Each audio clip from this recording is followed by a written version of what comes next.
Well, hi there on this Thursday morning. It's the 11th of June, and it's good to be able to just share again with you some thoughts. There's a riddle that says, how far can you run into a forest? And the obvious question that you ask next is, well, that depends on how big the forest is. But the simple answer is this: you can only run halfway into a forest, because once you reach the halfway point, you're running out of the forest. We've been in lockdown for 2.5 months now, and I'd like to think that we're no longer moving into lockdown, but we're now at that stage of moving out of lockdown. Often in movies, when somebody is lost in the forest is a metaphor. It's usually dark, and it's about fear or about anxiousness, and when it finally comes to that point where they are able to get out of the forest, there is usually bright sunshine, and they've emerged from the forest into this bright sunshine.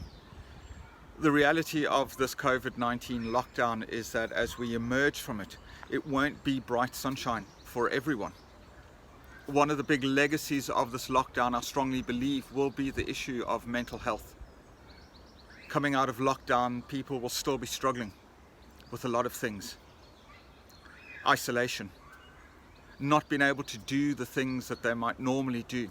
Living in a society where we put so much value on how much people do and how much they contribute to society.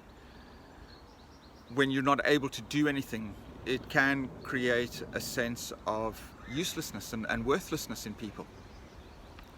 And as we come out of lockdown, perhaps there's a struggle of, well, now that I can do things, am I doing enough?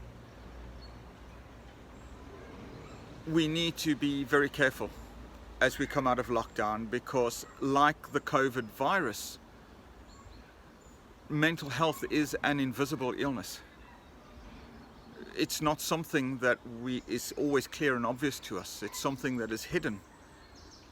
As a person who struggles with anxiety myself, I know that it's far easier to put on a brave face in front of people, to smile in front of people and pretend that everything's okay, than to be really honest and say, I'm struggling, or I'm finding this really hard. And so when we encounter people, especially people that we've not seen for a while, because we're going to want to see people now that we're able to, or when we are able to, we need to think very carefully about what we say and how we say things to them, because we don't know what they're struggling with. In Colossians 4 verse 6, it says that we should let our conversations always be full of grace, seasoned with salt, so that you may know how to answer everyone. Perhaps the Message version of the Bible puts it slightly better, or in a more appropriate way.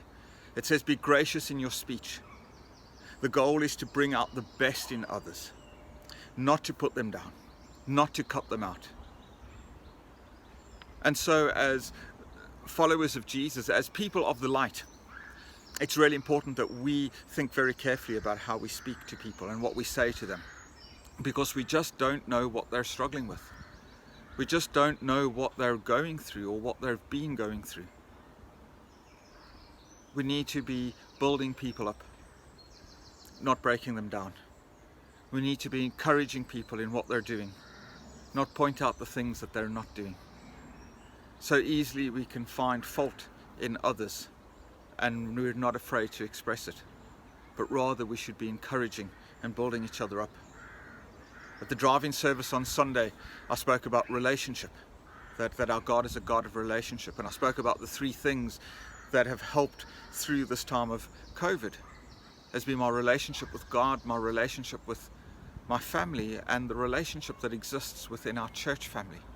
And I mentioned specifically the words of encouragement and love and care and appreciation that were coming from the lips and the mouths of the people of this church family. Words of encouragement go a long way to building people up, to making them feel good about themselves, to create a positive image of themselves.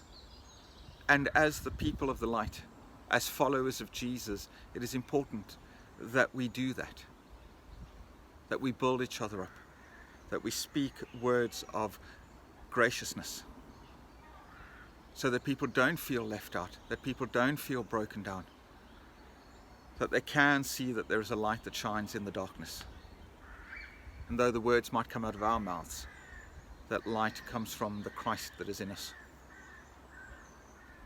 And so I want to encourage you now in the weeks that lie ahead, as we start to engage with each other in a more personal level, start to see each other face to face.